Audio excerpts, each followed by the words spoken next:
Most people don't fail at saving money because they're lazy or bad with finances. They fail because the system they're using is designed to make them lose. In fact, studies show that the majority of people who set big savings goals quit before they even get halfway there. Not because they can't afford it, but because saving feels painful. And nobody sticks with pain for very long. The truth is, saving money isn't a discipline problem. It's a psychology problem. I help people simplify money, build financial security, and stop feeling stressed about every paycheck. And today, I'm going to show you why traditional saving advice doesn't work and how to fix it in a way that actually sticks. Why saving feels so hard, even when you earn enough. Every time you try to save, your brain fights you. There's a psychological bias that makes losing money feel far worse than gaining the same amount. Watching money leave your account feels like punishment, even when it's technically for your future. That's why advice like, just cut back, or have more self-control almost always fails. You're trying to win a mental battle you were never meant to win. But researchers discovered something interesting. When people remove decision-making from saving, when the money moves automatically, they save dramatically more than people who rely on willpower. Not a little more, multiple times more. The difference isn't motivation, it's friction. The system that makes saving automatic. Imagine your paycheck arrives, and before you even look at it, a portion of that money is already gone, sent straight to savings. You never touch it. You never debate it. You never forget to save. You live on what's left, and surprisingly, your lifestyle adjusts without much discomfort. This works because your brain never experiences the loss. There's no emotional pain attached. Here's how the setup works. Your paycheck hits your checking account.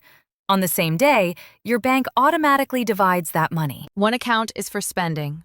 Bills, food, transport, life.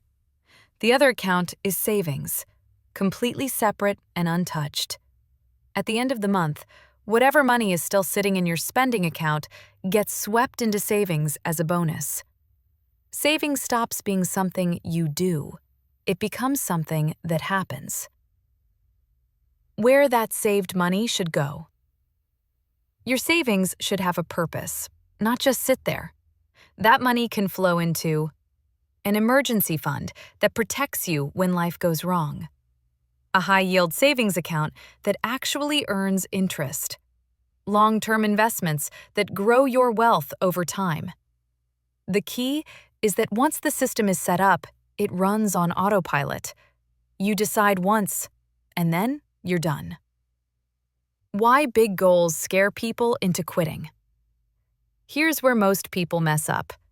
They hear a goal like, save $10,000, and immediately shut down.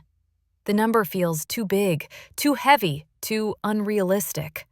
So they either lower the goal until it's meaningless or never start at all. But big goals only feel impossible when you look at them the wrong way. $10,000 in a year is about $27 a day. That's not extreme sacrifice. That's a few small choices made consistently. What $27 a day actually looks like. Cooking at home instead of ordering food. Skipping overpriced coffee runs. Canceling subscriptions you barely use. Choosing public transport once in a while. Cutting back on one night out per week. None of this requires you to live like a monk. You're just being intentional instead of impulsive. And while someone else keeps making slightly worse choices and wondering why they're always broke, you quietly finish the year with $10,000. The mental trick that keeps you consistent. There's another psychological trap that destroys savings. Present bias. Your brain loves rewards now and barely cares about rewards later. That's why you know saving is smart, yet still buy things you don't need. You can't fight this instinct head-on. Instead, you reframe it. Stop thinking about what you're giving up today. Start thinking about what you'll have 1 year from now. That daily amount stops feeling like loss and starts feeling like progress. You're not depriving yourself, you're building something. Visualization works because your brain needs something real to move toward, not a vague idea of the future. The question most people never answer honestly: why do you actually want this money? Not the polite answer, not the logical answer, the emotional one. Because surface-level motivation disappears the moment temptation shows up. Maybe it's freedom from financial anxiety. Maybe it's helping your family. Maybe it's the ability to walk away from a job you hate. Maybe it's never feeling powerless again.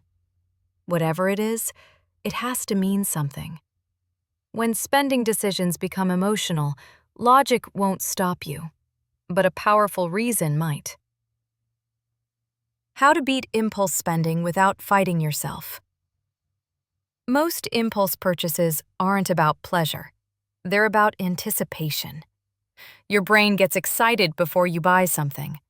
After the purchase, the excitement fades quickly. Companies are experts at exploiting this. Limited time offers, flash sales, free trials, all designed to keep you in a state of wanting. You don't win by saying never. You win by saying not now. Create a simple rule. If you want something, write it down and wait 30 days. You're not denying yourself, you're delaying the decision. And most of the time, the urge disappears on its own. The few things you still want after a month? Those are probably worth considering. Start thinking in future value. Money spent today isn't just money gone, it's money that never got the chance to grow. A small purchase today could be worth many times more in the future if invested instead. When you understand this, every purchase becomes a trade-off. Something now versus significantly more later. Sometimes the trade is worth it. Often, it isn't. This mindset alone changes how you see spending forever. The hidden enemy: ego spending. There's a reason many people earn good money and still struggle. It's not income. It's ego. Spending to impress, spending to keep up, spending to look successful instead of becoming secure. The more money people make, the more pressure they feel to upgrade everything: cars, phones, lifestyle, without actually improving their freedom. Real wealth isn't loud. It doesn't need validation. Caring less about appearances is one of the fastest ways to save more without feeling restricted. How everything comes together. Here's the full picture. Automation removes willpower from the equation. Delaying purchases kills impulse spending. Thinking in future value reveals real costs. Letting go of ego reduces unnecessary spending. Together, saving stops being a struggle and starts becoming natural. You won't be perfect. Life will happen. Mistakes will happen. But with the right systems and mindset, setbacks don't derail everything. Final reality check. Knowing this doesn't change your life. Doing it does. Set up one automatic transfer today. Delay one impulse purchase. Question one ego-driven expense.